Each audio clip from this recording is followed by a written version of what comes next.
मध्य प्रदेश विधानसभा चुनावों के परिणाम एक सप्ताह बाद आ जाएंगे। प्रदेश की जनता और तमाम राजनीतिक दलों को परिणामों का बेसब्री से इंतजार है। इस बार पिछले विधानसभा चुनाव के मुकाबले अधिक मतदान हुआ है। इसी कारण दोनों ही प्रमुख राजनीतिक दल यानी कि बीजेपी और कांग्रेस दोनों के माथे पर चिंता की लकीरें साफ तौर पर दिखाई दी जा सकती है।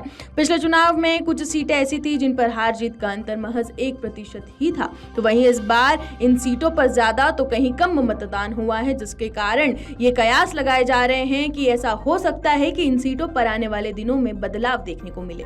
सबसे पहले अगर हम बात करें तो ग्वालियर चंबल इलाके में बीजेपी को खासी मेहनत करनी पड़ी है। इसके बाद भी बड़े परिणाम की उम्मीद नहीं है। यहाँ की ग्वालियर दक्षिण विधानसभा सीट पर साल 2018 की बात करें तो चुनाव में हार जीत का फैसला महज 121 वोट से हुआ था। इस सीट पर कांग्रेस के प्रवीण पाठक ने बीजेपी के दिग्गज नेता और इस दौरान मंत्री रहे नारायण सिंह कुशवाहा को हराया था। तो वहीं साल 2018 की बात करें तो इस सीट पर 58 और 18% वोटिंग हुई थी, जबकि इस बार 63.77% जो है वो वोटिंग हुई है। ऐसे में वोटिंग प्रतिशत बढ़ने का फायदा किसे होगा, ये देखने वाली बात होगी। राजनीतिक जानकारों की माने तो इस सीट पर कुछ भी हो सकता है। अगर हम राजनगर सीट की बात करें तो सबकी निगाहें इस सीट पर है। राजनगर सीट जो है वोटिंग के दौरान मध्य प्रदेश समेत देश भर में चर्चा में बनी हुई थी, क्योंकि यहाँ कांग्रेस प्रत्याशी के समर्थक सलमान की हत्या केस बीजेपी के जो प्रत्याशी है अरविंद पटेरिया पर जो है मामला दर्ज हो गया था। इस सीट पर भी पिछले चुनाव में बहुत कम मार्जिन से कांग्रेस ने जीत हासिल की थी। अगर हम साल 2018 की बात करें तो 2018 की तरह ही इस बार बीजेपी और कांग्रेस ने अपने प्रत्याशियों को रिपीट किया है। साल 2018 में इस सीट पर 66.36% जो है वो वोटिंग हुई थी, जबकि 2023 की अगर हम बात करें तो यहाँ पर 73.30% वोटिंग हुई है। जानकारों की माने तो इस सीट पर पूरे विवाद के बाद सिंपैथी वोट कांग्रेस को मिल सकता है। ऐसे कयास जो है वो लगाए जा रहे हैं, जिसका हो सकता है कि कांग्रेस को खासा फायदा मिल सके।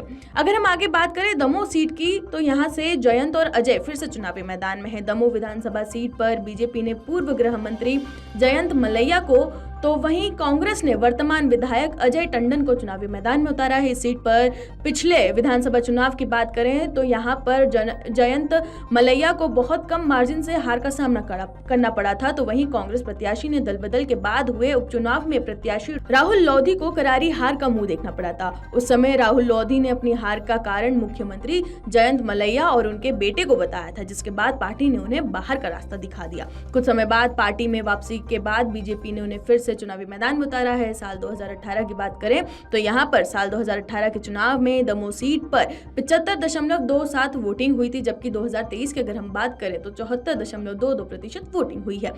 इस बार यहां के परिणाम को लेकर सबकी निगाहें जो है वो टिकी हुई है। जबलपुर की बात कर लें तो जबलपुर उत्तर पर अभिलाष खिला पाएंगे क्या कमल, इस पर सवाल उठ रहे हैं और कयास कई सारे लगाए जा रहे हैं। आपको बता दें कि महाकौशल बीजेपी का गढ़ माना जाता है। यही कारण है कि कांग्रेस ने इस गढ़ में सेंध लगाने के लिए अपने प्रचार अभियान की शुरुआत जबलपुर से ही की थी। यहाँ के जबलपुर उत्तर विधानसभा सीट पर पिछले चुनाव में बीजेपी के शरद जैन को महज 578 से हार का मुंह देखना पड़ा था। उस समय सीट पर 68.68% जो है वो वोटिंग हुई थी। तो वहीं अगर हम साल 2023 की बात करें तो इस सीट पर 72.12 वोटिंग हुई है। बीजेपी ने यहाँ से टिकट बदलते हुए युवा मोर्चा के पूर्व प्रदेश अध्यक्ष अभिलाष पांडे को अपना प्रत्याशी बनाया है। तो वहीं कांग्रेस ने अपने सिटिंग विधायक पर ही भरोसा जताया। वोटिंग प्रतिशत में बम्पर उछाल के कारण इस सीट पर बीजेपी को खासी उम्मीद नजर आ रही है। कोलारस सीट की बात करें तो बीजेपी विधायक वीरेंद्र रघुवंशी पिछले चुनाव में यानी कि साल 2018 के चुनाव में अपनी सीट बड़ी मुश्किल से बचा पाए थे। अब देखना ये होगा कि कोलारस सीट पर इस साल यानी कि साल 2023 के चुनाव में क्या कुछ नतीजे आते हैं। इस तरह की तमाम खबरों के लिए बने रहे हमारे चैनल के साथ। अमर उजाला अब आपके टीवी पर भी। अपने स्मार्ट टीवी पर YouTube पर सर्च करें अमर उजाला, चैनल सब्सक्राइब करें और देखें ताजा खबरें, वो भी HD क्वालिटी में। और हाँ, बेल आइकन दबाना ना भूलें ताकि हर खबर हो आपके घर। अमर उजाला, निष्पक्ष, निर्भीक, निरंतर।